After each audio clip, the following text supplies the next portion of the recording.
I used to think my Grandma Aurora was an open book, bound in sunshine and laughter.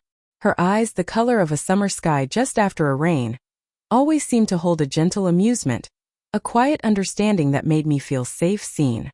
I'd spend hours curled up beside her on the old floral sofa, the scent of lavender and vanilla clinging to her like a second skin, listening to her hum softly as she knitted. She'd tell me stories of her garden, of the mischievous squirrels who stole her tomatoes, of the robin she'd named Rosie who always greeted her in the morning. Simple stories filled with simple joys. I believed I knew her completely. She was the anchor in our family, especially after my own mother passed away when I was just a girl. Aurora filled that void with a warmth that radiated from her very being. She taught me how to bake bread, the yeasty smell filling the kitchen with comfort. She taught me how to sew, her nimble fingers guiding mine as we stitched together scraps of fabric into something beautiful. She taught me how to forgive, how to find the good in everyone, even when it was buried deep. Her hands. I remember her hands most vividly. They were weathered and worn, etched with the map of a long life, but they were always soft, always gentle. Those hands held mine through scraped knees and broken hearts. They brushed away tears when the world felt too heavy. They were the hands of a healer, a comforter, a constant. And then she was gone. The silence she left behind was deafening. The house felt empty, cold, despite the sunshine streaming through the windows. Sorting through her belongings was like peeling back layers of my own heart, each item a reminder of her presence, her love. It was a task I dreaded, yet felt compelled to do. I wanted to hold on to every piece of her I could find. It was in the attic, a dusty, forgotten space beneath the eaves, that I found it. The air up there was thick with the scent of old wood and forgotten memories. Sunbeams pierced through cracks in the boarded-up windows, illuminating swirling dust motes like tiny dancers. I was searching for her recipe book, the one filled with handwritten notes and splattered with flour, when I stumbled upon a wooden box tucked away in a dark corner behind a stack of moth-eaten quilts. The box was plain, unadorned, made of dark, heavy wood. Felt strangely cool to the touch. My heart quickened with a sense of anticipation, a feeling that I was on the verge of discovering something significant. I lifted the lid, the hinges creaking in protest after years of silence. Inside, nestled amongst dried lavender and yellowed lace, was a diary. It was small, bound in worn leather, the color of aged parchment. The leather was soft and supple, molded to the shape of countless readings. The pages were filled with delicate, looping handwriting. The ink faded to a sepia tone. The scent that wafted up from it was intoxicating. A mix of old paper, dried flowers, and something else, something indefinable, like a whisper of secrets long held. My breath caught in my throat. Grandma Aurora, who I thought I knew so well, had kept a diary? A hidden diary tucked away in the attic. A secret life concealed beneath the surface of her gentle demeanor? I picked it up, my fingers trembling. The diary felt heavy in my hands, heavier than its size would suggest. It felt like it held the weight of untold stories, of hidden emotions, of a life lived beyond the boundaries of my understanding. The first page was dated 1942. I flipped through the pages, my eyes scanning the entries, catching glimpses of names and places that were unfamiliar. There were mentions of a forbidden love, a wartime sacrifice, a legacy that echoed across generations. My heart pounded in my chest. This wasn't the Grandma Aurora I knew. This was a woman of passion, of courage, of secrets. The shock of the discovery washed over me in waves. I sank back onto my heels, the diary clutched tightly in my hands. I had thought I knew her so well, that her life was an open book, filled with simple joys and gentle kindness. But now, holding this diary, I realized that I had only seen the surface, the carefully constructed facade that she had presented to the world.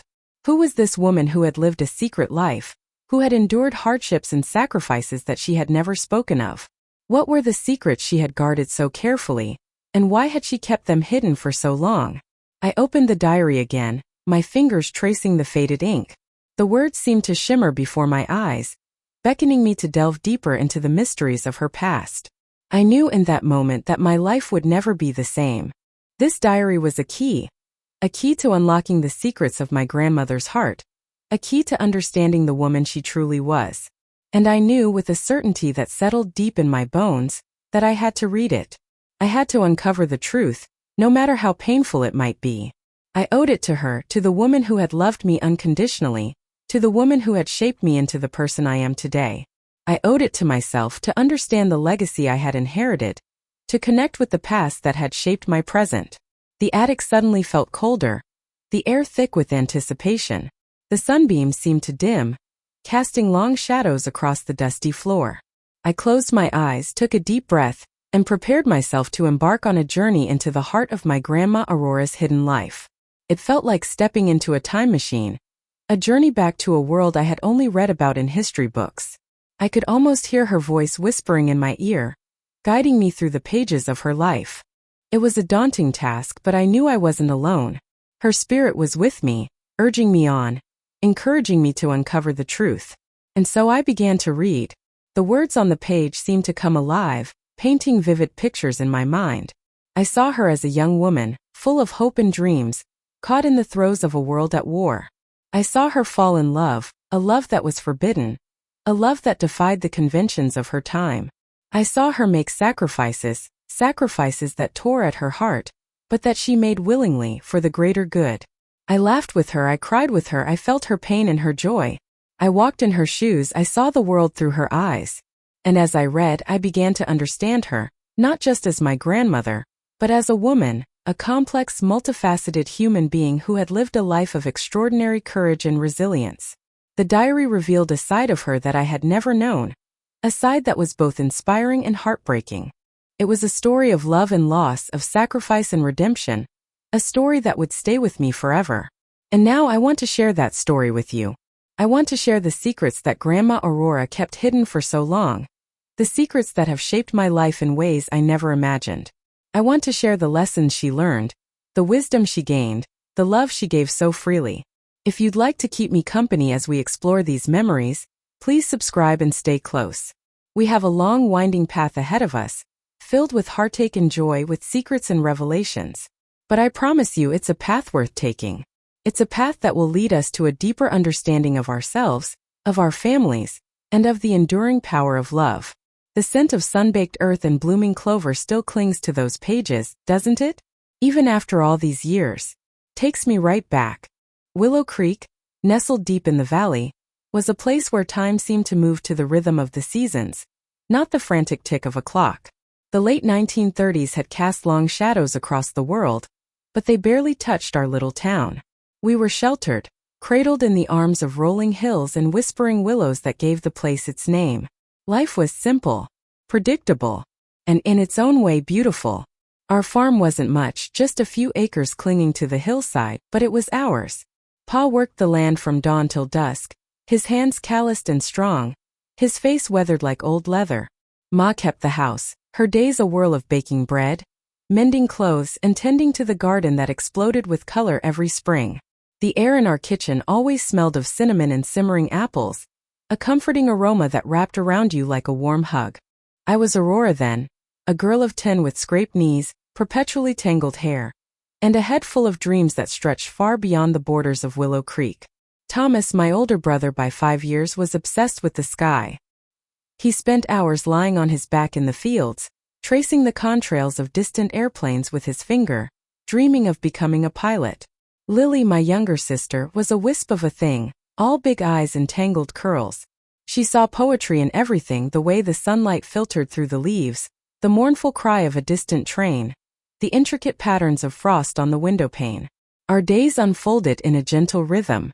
Mornings began with the crowing of roosters and the smell of Ma's freshly baked bread. After breakfast, Thomas would head out to help Pa in the fields, their voices carrying on the breeze as they discussed the crops, the weather, and the latest news from town. Lily and I would be tasked with gathering eggs from the chicken coop, a task that usually devolved into a game of chase among the clucking hens. I loved exploring the woods behind our house.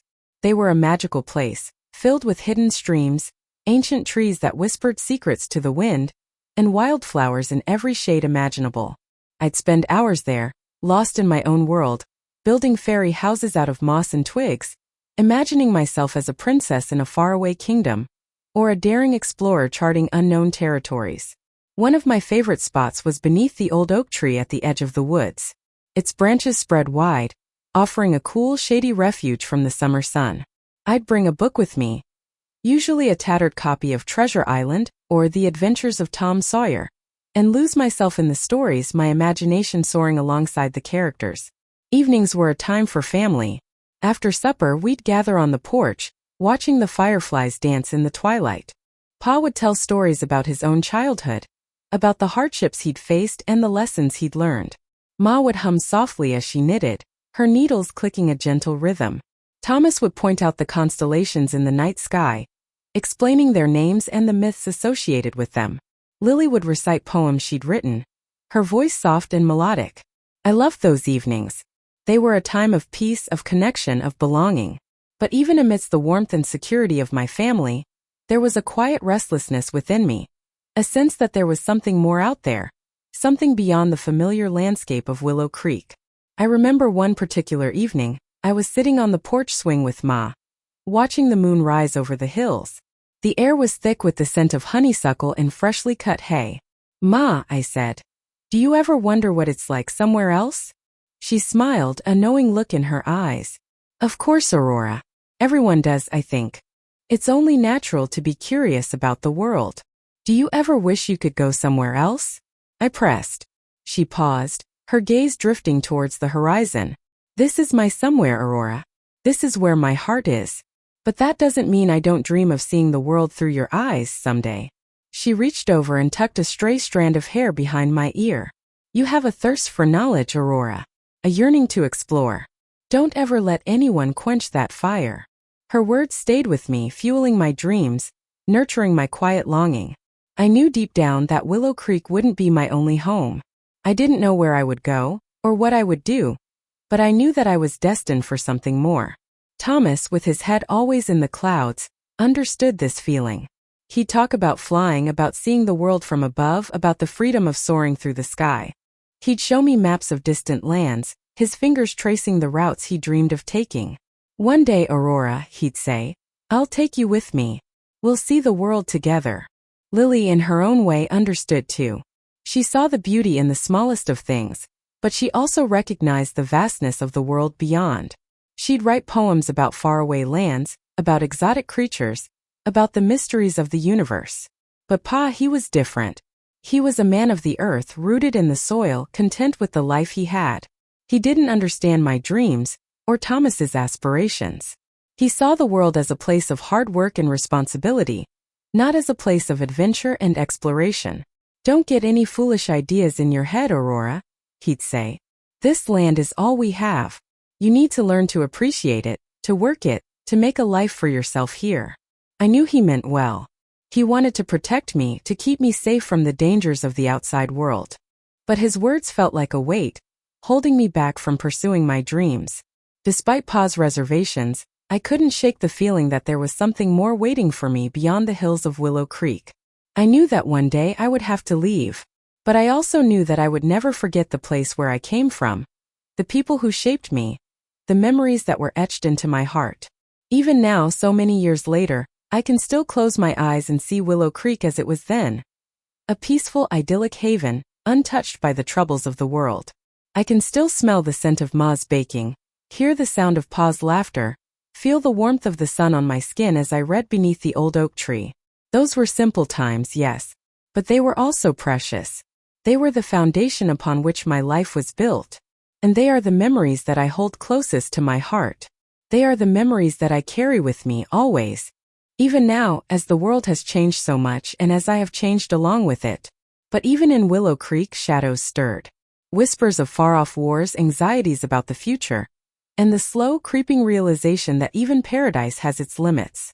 These undercurrents were subtle, almost imperceptible to a child's eyes, but they were there nonetheless. Like a faint tremor before a great earthquake, they hinted at the upheaval that was to come. And as much as I loved Willow Creek, as much as I cherished the simple life we had, I sensed that our little world was about to change forever. And a part of me, the restless, yearning part, was both afraid and strangely exhilaratingly ready. The laughter, the tears, the struggles, they were all waiting, just beyond the horizon. The laughter faded, didn't it? Like the last notes of a summer song carried away on an autumn wind. It wasn't immediate, not a sudden jarring silence. More a gradual dimming. a subtle encroachment of shadows that lengthened imperceptibly each day. The world, you see, doesn't often announce its tragedies with trumpets. It whispers them first in the rustle of leaves, the static on the radio, the worried lines etched onto familiar faces. Willow Creek, bless its heart, tried to remain untouched, a pocket of sunlit normalcy. But the tendrils of war, those insidious, invisible things, they reached even into our little valley. It started with the wireless, crackling to life each evening with voices that spoke of distant lands and unthinkable horrors. My father, usually so jovial, would sit with his brow furrowed, his hand unconsciously tightening around his pipe. Mother would busy herself with mending, her needle flashing in the lamplight, but I could see the fear glinting in her eyes. Fear not just for the world, but for Thomas, my brother, who saw in all this not tragedy but opportunity. Thomas, bless his adventurous soul, saw himself a hero, a knight riding off to rescue damsels and slay dragons. He devoured the war news, his eyes shining with a dangerous light. He'd practiced saluting in the mirror, his youthful face hardening into what he imagined was a soldier's grim resolve. Think of the places I'll see, Aurora, he'd say, his voice brimming with excitement. Think of the stories I'll have to tell. I tried to share his enthusiasm, I truly did. But the stories I heard weren't tales of glory. They were whispers from Mrs. Abernathy, whose son had shipped out months ago and hadn't written since. They were the hushed conversations at the general store, where Mr. Henderson, his face etched with worry, talked about rationing and the rising cost of everything. They were the letters that arrived from distant cousins, filled with veiled anxieties and unspoken fears. The world felt like it was teetering on the edge of something terrible, and Thomas seemed determined to jump right in. My parents, God love them, tried to shield us. They planted their victory garden, humming cheerful tunes as they tilled the soil. They organized community dances, hoping to keep spirits high. But the music sounded hollow somehow, the laughter strained. Even the fireflies seemed to flicker with a nervous energy. I was caught in between. Part of me still clung to the carefree days of skipping stones and dreaming of romance. But another part, a growing, unsettling part, felt the weight of the world pressing down. I started to question everything. The stories I'd been told about good and evil, about right and wrong, they suddenly seemed too simplistic, too pat. The world wasn't black and white. It was a swirling vortex of grays, and I felt myself being pulled into its depths. I spent hours by the creek, watching the water flow, trying to understand the currents that were shaping our lives. The willow trees, my silent confidants, seemed to droop with a collective sadness.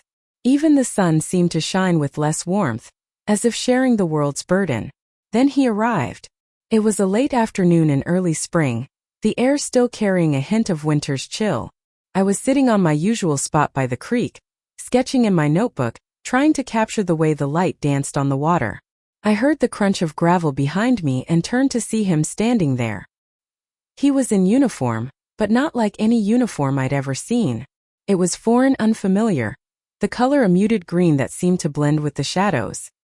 He was young, perhaps a few years older than me, but his eyes held an oldness, a weariness that belied his age. He wasn't handsome in the way the local boys were handsome, all rough edges and sun-kissed skin. He had a different kind of beauty, a quiet, intense beauty that drew you in. His face was pale, almost gaunt, and his dark hair was cropped short. He stood with a stillness that was almost unnerving, as if he were holding himself back from something. He didn't smile, didn't offer a greeting. He simply stood there watching me. I felt a blush creep up my neck, my heart beginning to pound in my chest. I lowered my gaze to my sketchbook, suddenly self-conscious. "Do you mind if I sit?" he asked, his voice low and accented, a melody I couldn't quite place. I shook my head, unable to find my voice. He sat down a few feet away, leaning back against the trunk of a willow tree. The silence stretched between us, thick and heavy. It wasn't an uncomfortable silence, though. It was charged, like the air before a storm. "I'm Elias," he said finally, breaking the quiet. "Aurora," I managed to whisper, my voice barely audible. He nodded, his eyes still fixed on me. "It's a beautiful name." We sat in silence again, the only sound the gentle murmur of the creek. I risked a glance at him. He was watching the water, his expression unreadable. There was something about him, something different. He didn't carry the easy confidence of the local boys, the casual swagger that came from knowing you belonged. He seemed separate, adrift. He stayed in Willow Creek for weeks. He didn't talk much about himself, about where he came from or what he was doing there. He just was. He'd appear in the village, a silent observer, his presence both unsettling and strangely comforting. He helped Mrs. Abernathy with her chores, his strong hands surprisingly gentle as he tended to her garden. He fixed Mr. Henderson's broken fence, working with a quiet efficiency that impressed the older man. He even played with the children, his face softening as he taught them games from some far-off land. But mostly he spent time with me. We'd walk along the creek, talking about everything and nothing. He told me stories about his homeland, stories filled with snow-capped mountains and ancient forests. He spoke of music and art, of poetry and philosophy. He opened my eyes to a world beyond Willow Creek, a world of beauty and sorrow, of hope and despair. He never touched me, never even tried to. But his gaze, his quiet intensity, it was more intimate than any embrace. I felt seen by him, truly seen in a way I never had before. He saw past my youthful dreams, past my naive hopes, to the woman I was becoming. And he didn't flinch. I knew deep down that he was hiding something. There was a shadow in his eyes, a guardedness in his voice. He never spoke of the war, never mentioned his uniform. He was a mystery, wrapped in layers of secrets. And I, like a moth drawn to a flame, found myself drawn to him. One evening, as we sat by the creek watching the sunset, he turned to me, his eyes filled with a sadness that made my heart ache. "Aurora," he said, his voice barely a whisper. "I have to leave." The words hung in the air, heavy and final. I knew it was coming, I had sensed it for days. But hearing him say it still felt like a punch to the gut. "Where are you going?" I asked, my voice trembling. He looked away, his gaze fixed on the darkening sky. "Somewhere I can't tell you. Somewhere dangerous." I reached out and took his hand, my fingers interlacing with his. His hand was cold, calloused, but his grip was strong. "Will I ever see you again?" He turned back to me, his eyes searching mine. "I don't know, Aurora. I truly don't know." He stood up, pulling me with him. He looked at me for a long moment, his eyes filled with a mixture of longing and regret. Then he leaned down and kissed me. It was a chaste kiss, a gentle brush of lips. But it was enough. It was a promise, a farewell, a beginning and an end all rolled into one. He turned and walked away, disappearing into the shadows. I stood there for a long time, watching the spot where he had been, the echo of his kiss still lingering on my lips. The world had changed. I had changed. Willow Creek, once a haven of peace and tranquility, now felt like a fragile bubble about to burst. The war was no longer a distant rumble. It was a storm gathering on the horizon, and I knew with a certainty that chilled me to the bone, that it was about to engulf us all. And Elias, that mysterious, beautiful stranger, he was somehow caught in the heart of it. And so, inevitably, was I. The laughter was gone, replaced by a quiet dread. But beneath the fear, a spark of something else flickered to life. A spark of courage, of defiance, of a love that refused to be extinguished, even in the face of the coming darkness. The scent of lilacs always takes me back to those stolen moments. Afternoons when the world outside Willow Creek held its breath, and Elias and I met in the hollow of the old oak, just beyond the churchyard. The air hung thick with the promise of rain, mirroring the storm brewing inside me. I'd leave a note for Mama, saying I was helping Mrs. Abernathy with her garden, a lie that tasted like ash in my mouth. He was always waiting, a shadow against the dappled sunlight, his face etched with a weariness that belied his age. Those meetings became my sanctuary, a world apart from the growing unease that clung to Willow Creek like morning mist. We didn't speak of grand passions, not at first. We talked of simpler things. Books, the changing seasons, the way the river reflected the sky. But beneath the surface, a current ran strong, a shared understanding that transcended words. One evening, as the sun bled crimson across the horizon, he confessed. The words tumbled out, a torrent of guilt and fear. He wasn't just a traveler passing through. He was a scientist, a German scientist who had deserted his post. He'd been working on a project, something he called a key, an encryption device capable of scrambling any message, rendering it unreadable. He knew what its potential was in the wrong hands, the destruction it could unleash. He couldn't bear to be a part of it. I couldn't, Aurora, he said, his voice raw. I saw what they were planning. The lies. The hate. It was poisoning everything. I had to leave. I had to try and stop them. He was hiding not just from the German army but from the Allies as well. He feared they'd see him as a traitor, a collaborator. He was caught between two fires, a man without a country, haunted by his conscience. His mission was to find the device and keep it out of Nazi hands. He believed it was hidden somewhere nearby, entrusted to his mentor, a clockmaker named Herr Schmidt, before the war. The weight of his secret settled upon me, heavy and suffocating. I looked into his eyes, searching for a glimmer of deceit, but found only sincerity, a profound sadness that mirrored my own growing disillusionment with the world. How could I turn him away? How could I condemn him to a life of fear and loneliness? Meanwhile, a different kind of shadow was falling over Willow Creek.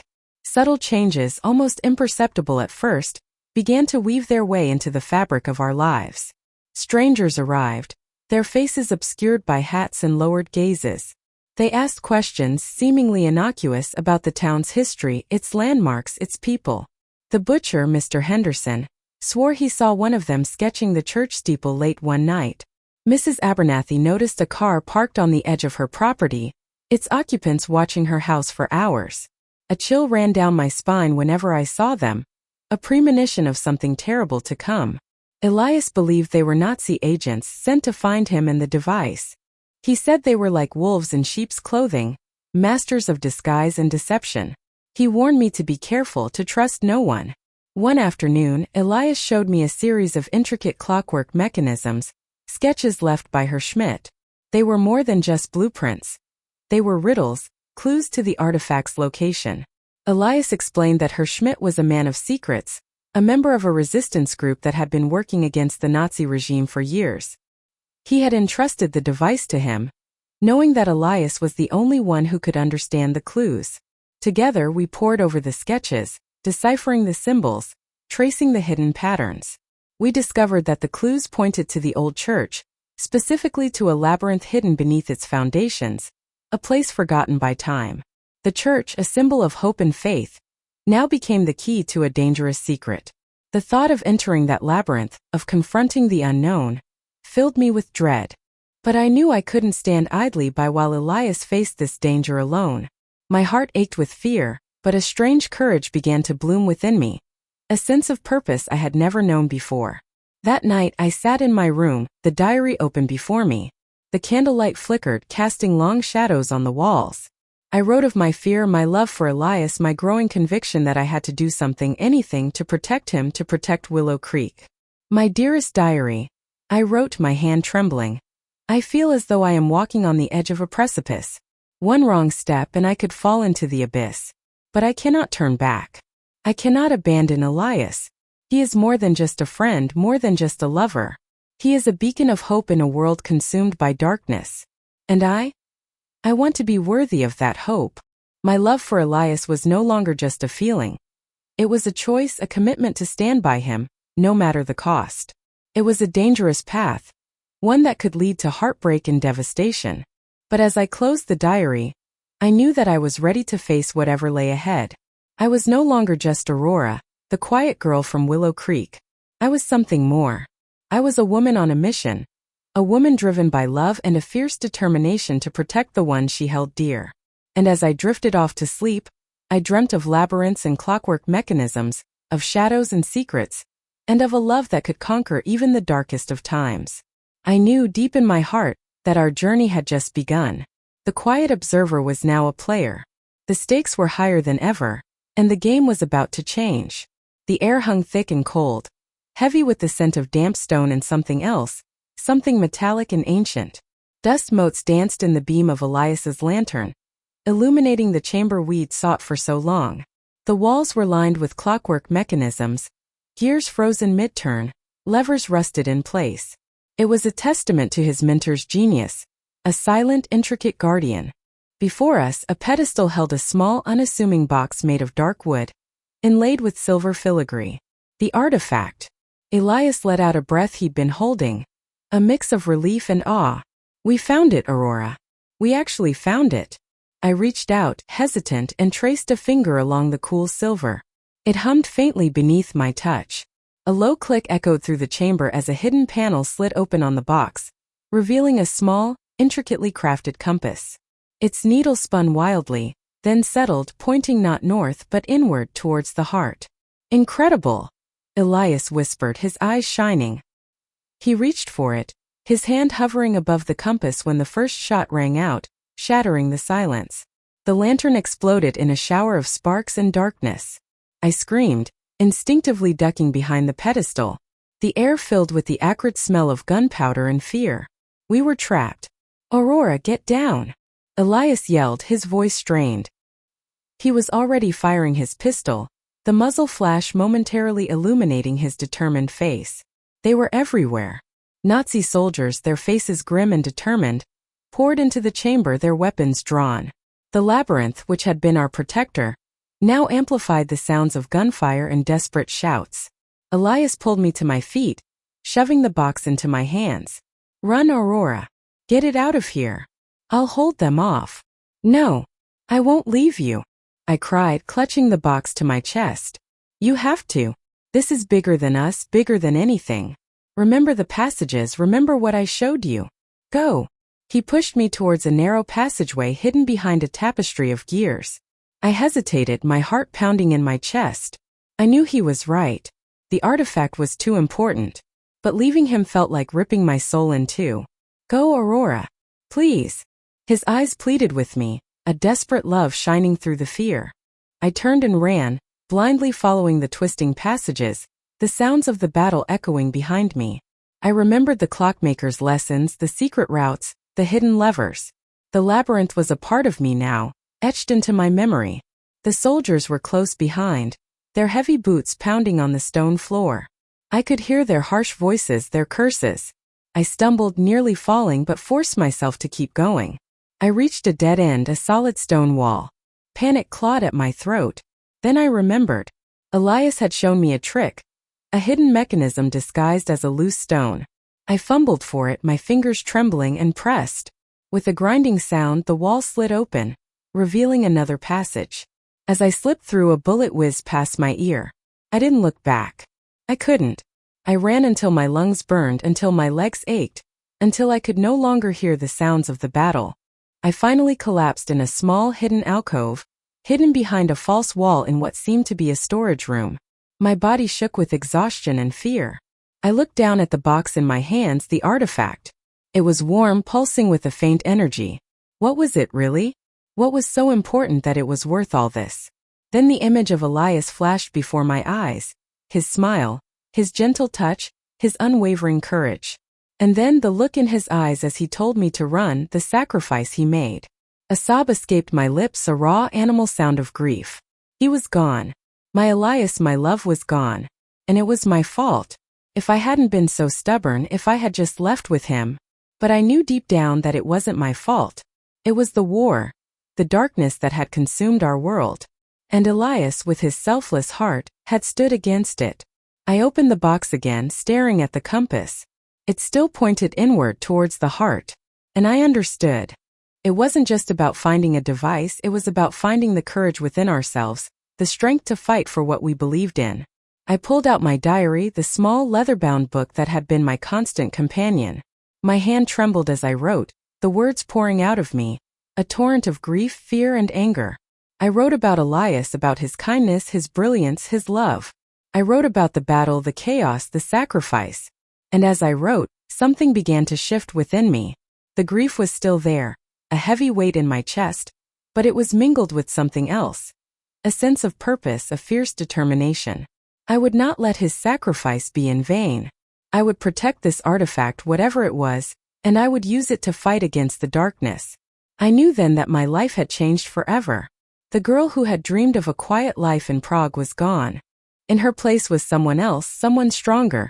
Someone who had seen the worst of humanity and refused to be broken by it.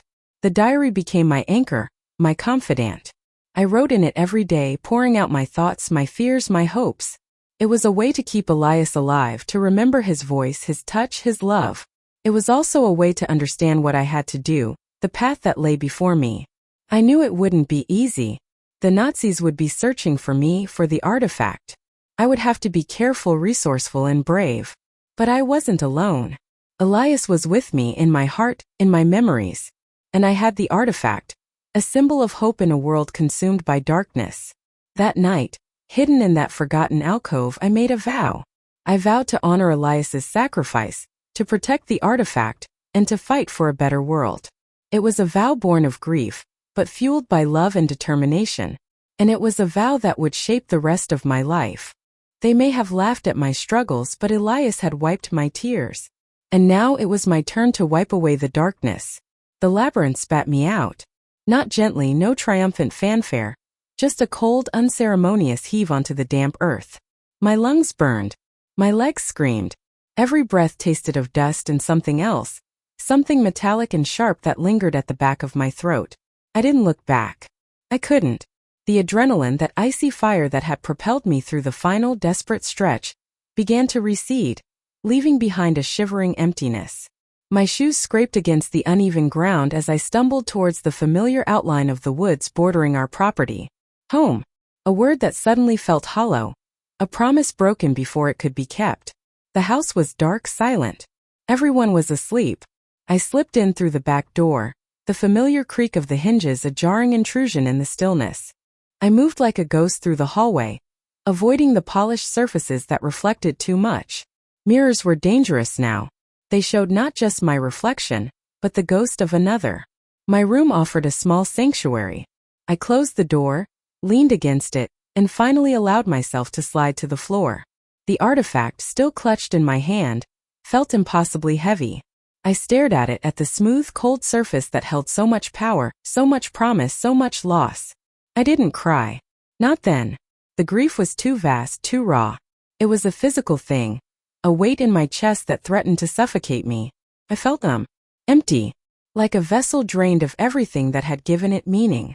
I hid the artifact under the floorboards, beneath a loose plank I remembered from childhood. A childish hiding place for a burden that would define the rest of my life. Sleep didn't come. Instead, I lay in the darkness, listening to the rhythm of the house, the gentle breathing of my family. They were safe. For now. And that was all that mattered. The next few days were a blur. The official story was simple, sanitized. Elias had been exploring, had fallen. An accident. The authorities were sympathetic. Efficient. Closure, they called it. But there was no closure for me, only a gaping hole where his laughter used to be, where his hand used to reach for mine. My family grieved. They saw my sorrow, offered comfort, but they couldn't understand. How could they? They didn't know the truth. They didn't know what Elias had sacrificed, what I had witnessed. I was trapped in a gilded cage of their well-meaning concern, suffocating under the weight of my secret. I avoided their eyes, flinched at the sound of my name. Every word felt like a lie, every gesture a performance. I was playing a part, a grieving sister, a grieving granddaughter. But inside I was screaming. The diary sat on my desk untouched. I couldn't bring myself to open it. It was too soon, too painful. It was a reminder of everything I had lost, of the future we had planned, of the love that had been stolen from us. But one evening, as the sun dipped below the horizon, painting the sky in hues of orange and purple, I found myself drawn to it. I picked it up, the leather worn and soft beneath my fingers. Elias's handwriting was still there, a familiar script that danced across the page. I opened it, my hands trembling. The last entry was dated the day he left. It was short, hurried, just a few lines about his research, about the artifact, about the labyrinth. But at the end he had written something else, something that made my heart ache. Aurora, he wrote. If you're reading this, it means I failed. But don't give up. The truth is out there. You have to find it. Tears finally came, hot and heavy, streaming down my face. I wept for Elias, for his lost dreams, for the future that would never be. But beneath the grief, something else stirred. A spark. A flicker of defiance. He had asked me not to give up. And I wouldn't. I spent the next few weeks lost in Elias's notes. His room, once a place of laughter and shared secrets, now felt like a sanctuary, a shrine to his memory. I pored over his maps, his diagrams, his research. I deciphered his cryptic notes, piecing together the puzzle he had left behind. He had been close. So close. He had known the labyrinth was more than just a legend, that the artifact was more than just a trinket. He had understood the danger, the responsibility, and he had been willing to sacrifice everything to protect it.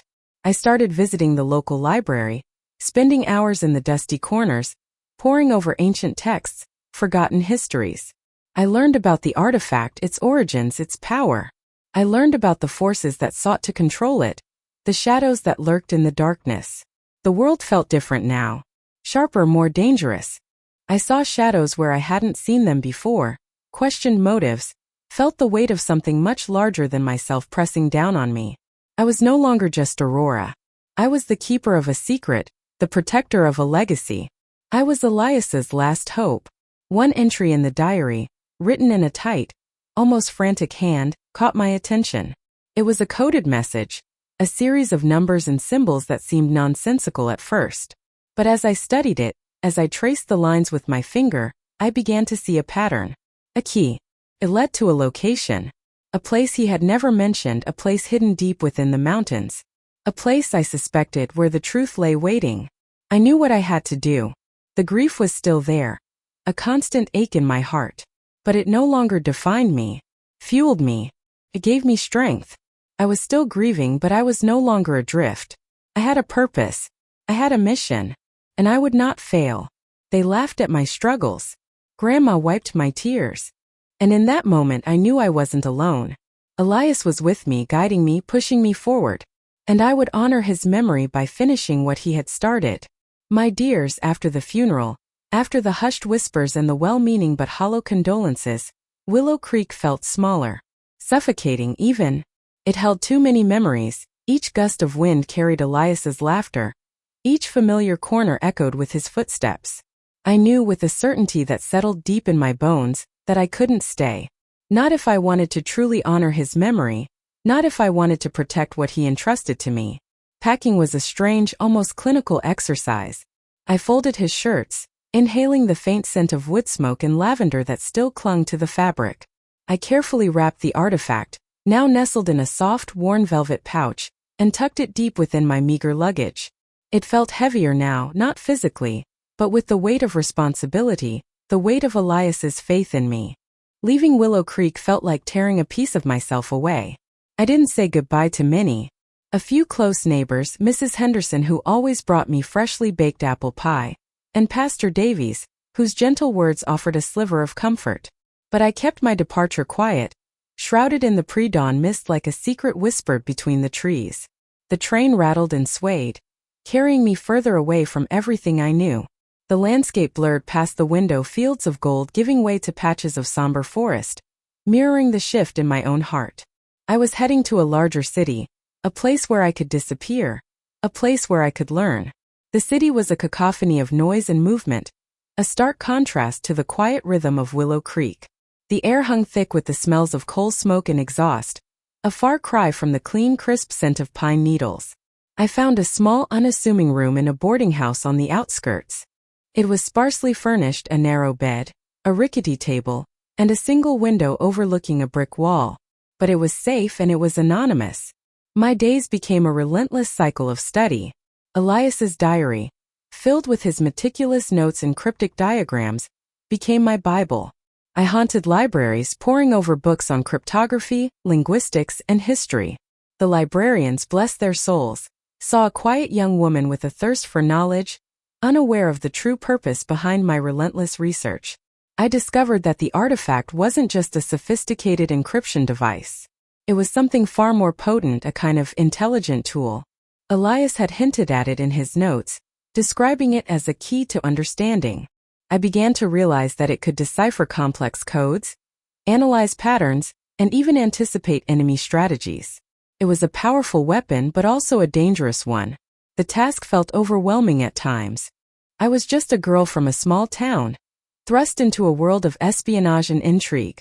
There were moments when I wanted to give up, to bury the artifact and return to a life of quiet obscurity. But then I would remember Elias, his unwavering dedication, his sacrifice. And I knew I couldn't let him down. So I persevered. I taught myself to read maps, to analyze documents, to observe people without being noticed. I learned to blend in, to become a ghost in the crowd. I spent hours in busy cafes, listening to conversations, memorizing faces, learning to discern truth from deception. One afternoon, while sitting in a park, ostensibly reading a book, I overheard two men speaking in hushed tones. Their accents were unfamiliar, their words clipped and precise. They were discussing troop movements, dates, and locations. Information that sent a shiver down my spine. I discreetly jotted down notes on a scrap of paper, my heart pounding in my chest. That night, back in my small room, I used the artifact to decipher the code they were using. The results were chilling. They were planning an attack on a nearby military base, an attack that could cost countless lives. I knew I had to do something, but who could I trust? The authorities? I had no proof, just a cryptic message deciphered by a mysterious artifact. I feared they would dismiss me as a crackpot or worse, suspect me of being involved. I was alone, completely alone. The loneliness was a constant companion. I missed Elias terribly. I missed his warmth, his laughter, his unwavering belief in me. I missed the simple comforts of Willow Creek, the familiar faces, the scent of freshly baked bread. But I couldn't afford to dwell on the past. I had a mission, a purpose. I decided to take matters into my own hands. Using the information I had gathered, I anonymously sent a warning to the military base. I provided just enough detail to raise their suspicions, without revealing my own involvement. I knew it was a gamble, but it was the only chance I had. Days later, I learned that the attack had been thwarted. The base was on high alert, and the enemy agents were apprehended. I felt a surge of relief, but also a sense of unease. I had made myself a target. I began to notice things, a shadow lurking in the alleyway, a car that seemed to follow me, a stranger who always seemed to be watching. I knew they were closing in. I had to be more careful, more vigilant. One evening, as I was walking home from the library, I saw him. A man standing across the street, his face partially obscured by a fedora. He looked familiar, vaguely menacing. He was definitely watching me. I quickened my pace, my heart pounding in my chest. I ducked into a crowded marketplace, weaving through the throngs of people trying to lose him. I could feel his eyes on me, burning into my back. I managed to shake him off for the moment, but I knew he would be back. They wouldn't give up.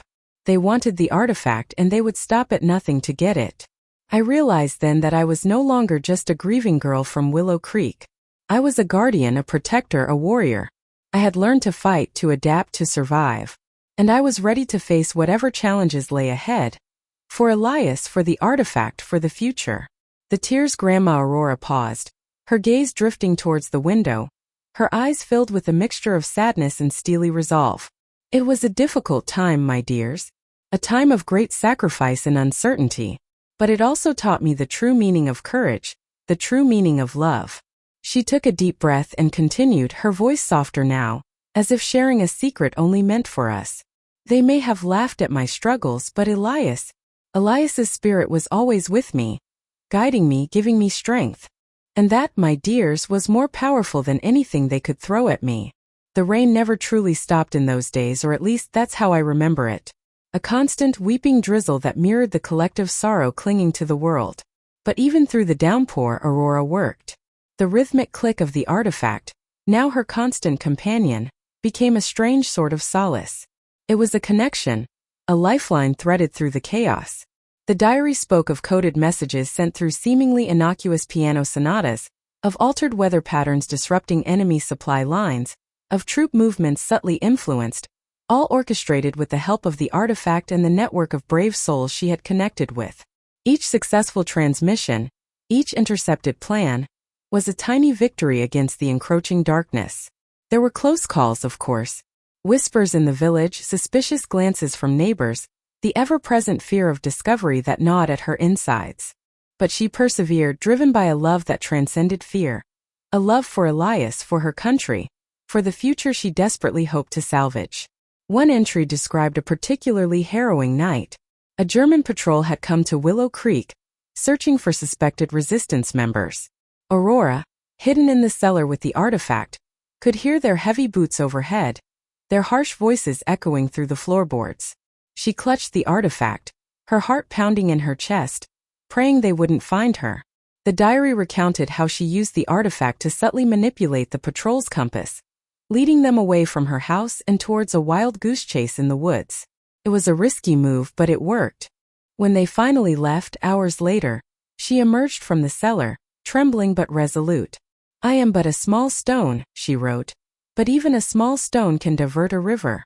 Reading those words now, I understand the immense pressure she was under. The constant tightrope walk between life and death. It wasn't about grand gestures or heroic battles. It was about quiet acts of defiance, small acts of courage that collectively tipped the scales. They laughed at her struggles, yes, but they didn't see the quiet power that resided within her. The unwavering determination fueled by love and loss. Then one day the rain stopped. Not just for a moment but for good. The guns fell silent. The radio announced the end of the war. The relief that washed over Aurora, as she described it, was so profound it was almost painful. Years of tension, fear, and grief finally released, leaving her weak and trembling. She sat by the window, the artifact resting in her lap, and wept. Not tears of sorrow but tears of gratitude, of exhaustion, of hope. "The world is broken," she wrote, "but it is not beyond repair. We must now pick up the pieces and rebuild.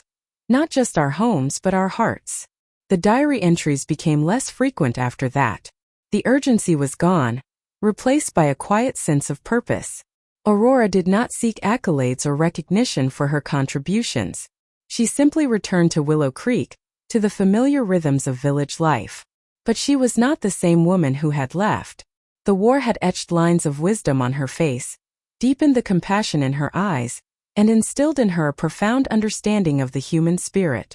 She dedicated herself to healing the wounds of war, both visible and invisible. She volunteered at the local hospital, tending to the wounded soldiers returning home. She helped rebuild damaged homes and farms. She taught children who had lost their parents in the conflict, sharing stories of resilience and hope.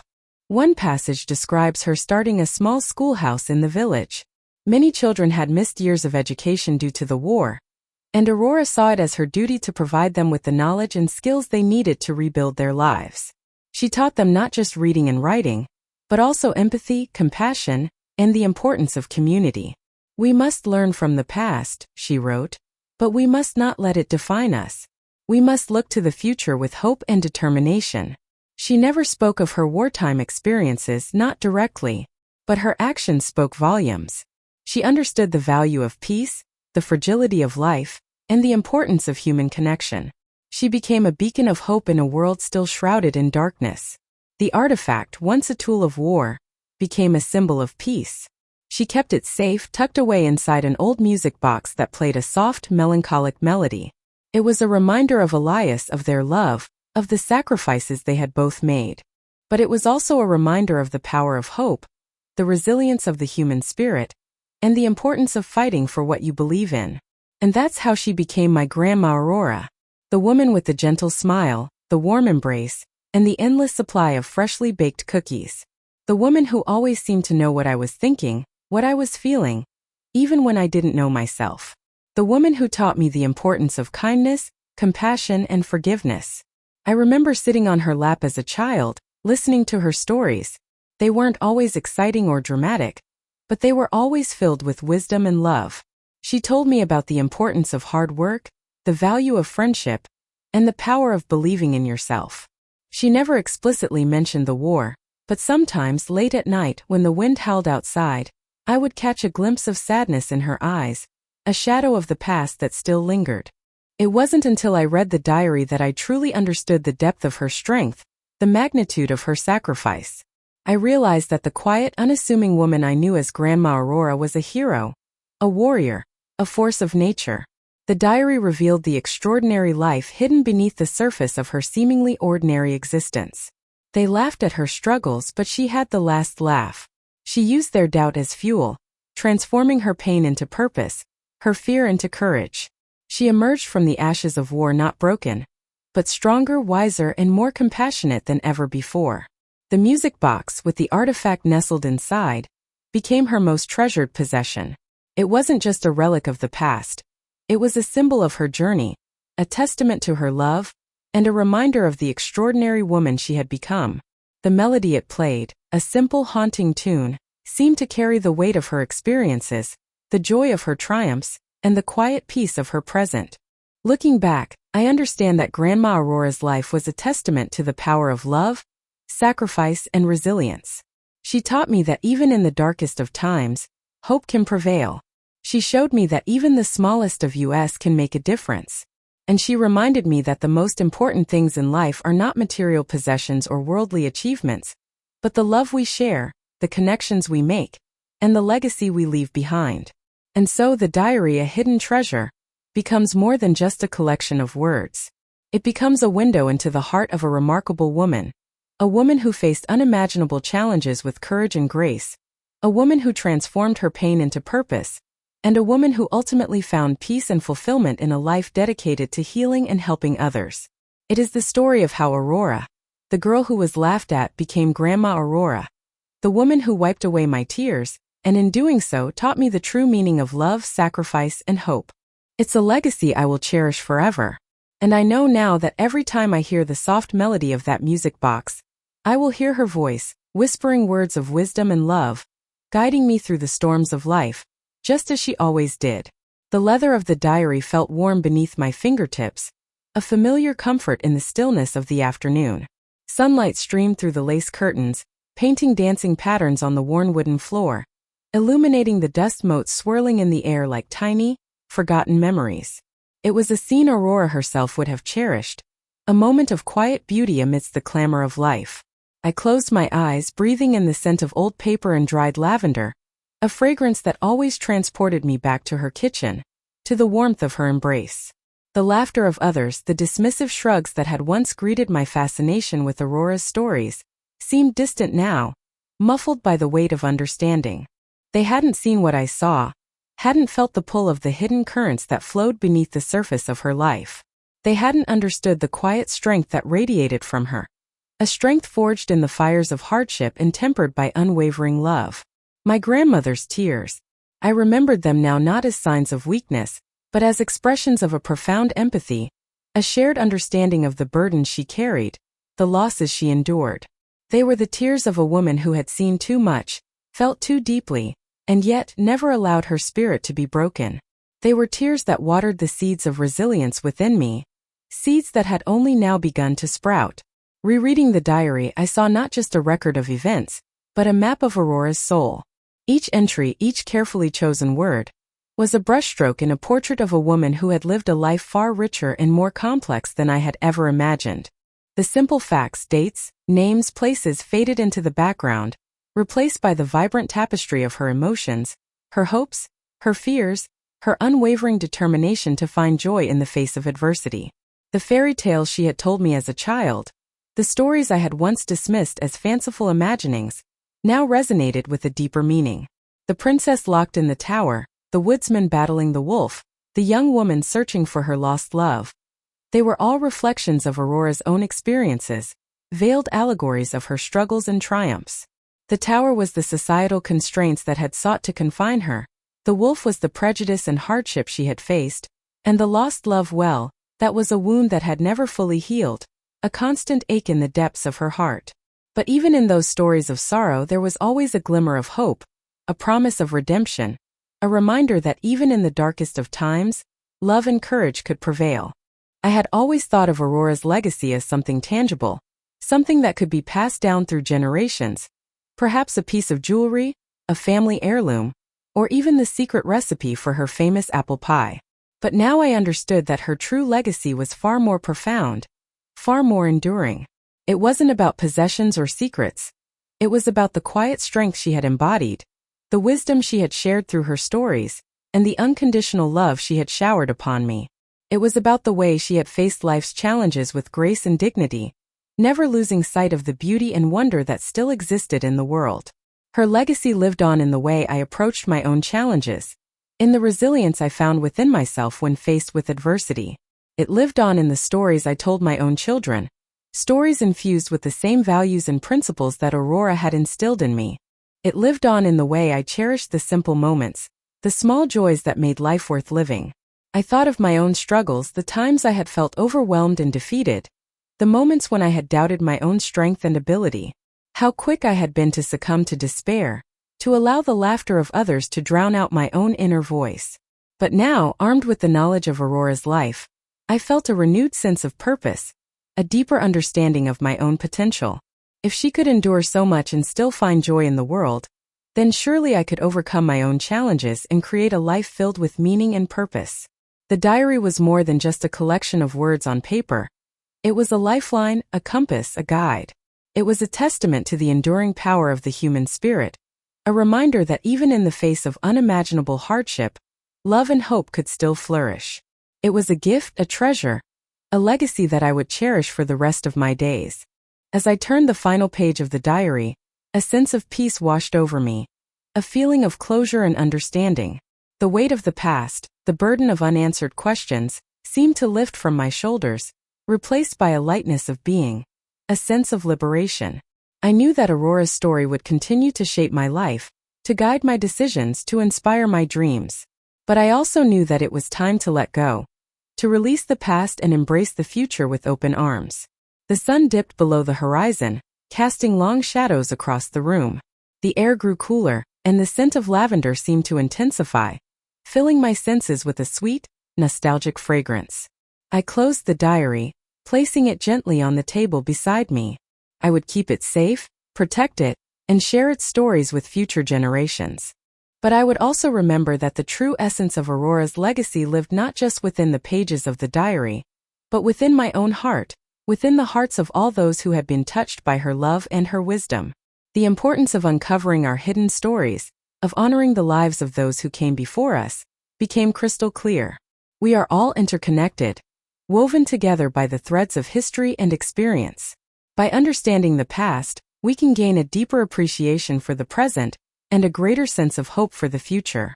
Aurora's life was a testament to this truth, a reminder that even the most ordinary of lives can hold extraordinary stories of courage, resilience, and love.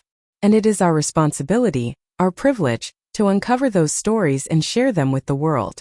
The laughter of others no longer mattered. Aurora had wiped away my tears, not just as a child, but now as a woman, offering me a profound understanding of her life and in turn my own. Her diary was more than just a collection of memories. It was a mirror, reflecting back at me the strength and resilience I had inherited from her. It was a reminder that even in the face of adversity, I could find the courage to persevere, the wisdom to guide my path, and the love to sustain me along the way. The room grew darker, the shadows lengthening and deepening. I rose from my chair, stretching my stiff limbs. It was time to leave, to return to my own life, to my own responsibilities. But as I walked towards the door, I paused, turning back to look at the diary one last time. It sat there, bathed in the soft glow of the moonlight, a silent sentinel, a keeper of secrets, a testament to the enduring power of love. And I knew with a certainty that resonated deep within my soul, that Aurora's story would continue to inspire me, to guide me, to sustain me, for the rest of my days. My dears, if Aurora's story has found a place within your heart, then it has served its purpose. It has whispered its secrets into the wind, and those secrets have landed, soft as dandelion seeds, in the fertile ground of your understanding. It wasn't a grand life, not one filled with accolades or public recognition. It was a life lived in the quiet corners, a life woven with threads of resilience, sacrifice, and a love so profound it could move mountains, or at least, move the mountains of doubt and despair that sometimes loom large in our own lives. They laughed at my struggles, you see, and they would have laughed at Aurora's too, had they known the battles she faced within the silent chambers of her heart. But laughter born of ignorance is a hollow sound, a fleeting echo that fades into the vast expanse of time. It is the quiet strength, the unwavering spirit, the gentle hand wiping away tears that truly endures. And Aurora, my darling Aurora, possessed that strength in abundance. Remember the small, worn diary we discovered? It wasn't filled with tales of daring adventures or scandalous affairs. It was filled with the mundane details of a life lived in service to others, a life punctuated by small acts of kindness, whispered prayers, and the unwavering belief that even in the darkest of nights, a single star could still guide you home. It was a testament to the power of ordinary love, the kind of love that doesn't make headlines but makes all the difference in the world. Think of the sacrifices she made, the dreams she quietly laid aside, not with bitterness or resentment, but with a quiet understanding that her path lay elsewhere. She chose to nurture, to support, to uplift those around her, even when it meant sacrificing her own desires. She was a gardener of souls, tending to the fragile seedlings of hope and helping them blossom into something beautiful and strong. And the tears, oh, the tears she shed. They weren't tears of weakness, my dears. They were tears of empathy, tears of compassion, tears that watered the seeds of resilience within her own heart. They were the tears of a woman who felt deeply, who loved fiercely, who understood the pain of others because she had known pain herself. And she never let those tears define her. She used them as fuel, as a catalyst to become even stronger, even more compassionate, even more determined to make a difference in the world, however small. Aurora's story isn't just about her. It's about all of us. It's about the hidden strength that lies dormant within each and every one of us, waiting to be awakened. It's about the power of love to heal, to transform, to transcend even the most difficult circumstances. It's about the importance of finding beauty in the ordinary, of celebrating the small victories, of cherishing the connections that bind us together. We live in a world that often glorifies grand gestures and extravagant displays of wealth and power. But Aurora's life reminds us that true greatness lies in the quiet acts of kindness, in the unwavering commitment to our loved ones, in the courage to face adversity with grace and dignity. It lies in the stories we tell, the memories we cherish, and the love we share. And her diary, that small, unassuming book, became a window into her soul. It showed us the depths of her empathy, the strength of her spirit, and the unwavering beauty of her heart. It was a reminder that even the most ordinary life can be extraordinary when lived with love and purpose. It taught us that everyone has a story to tell, and that those stories deserve to be heard. Think about the moments in your own life when you felt unseen, unheard, unappreciated. Remember the times when you struggled in silence, when you faced challenges that seemed insurmountable. And then remember Aurora. Remember her quiet strength, her unwavering faith, her boundless love. Let her story be a source of inspiration, a reminder that you are not alone, and that even in the darkest of times, there is always hope. Her diary also revealed the importance of forgiveness. She harbored no grudges, no bitterness, even towards those who had wronged her. She understood that holding on to anger and resentment only poisons the soul. She chose to forgive, not because the other person deserved it, but because she deserved peace. That's a powerful lesson, isn't it? To release the weight of resentment and choose to move forward with a lighter heart. And as we close this chapter of Aurora's life, I want you to remember the importance of cherishing the elders in your own lives. They hold a treasure trove of stories, experiences, and wisdom that can enrich your life in countless ways. Take the time to listen to their tales, to learn from their mistakes, to appreciate their unique perspectives. Because one day they will be gone, and their stories will be all that remains. If Aurora's story resonated with you, if it touched your heart in some small way, then please leave a like. It's a simple gesture, but it tells us that her life, her struggles, her triumphs were not in vain. It tells us that her story has found a home in your heart, and that you will carry her legacy forward in your own way. And if you want to hear more stories like Aurora's, stories of resilience, love, and hope, then please subscribe to our channel. We believe that everyone has a story to tell, and we are committed to sharing those stories with the world. We want to create a community where people can connect, share, and learn from each other's experiences. Think about the untold stories within your own family, the lives lived in the shadows, the sacrifices made in silence.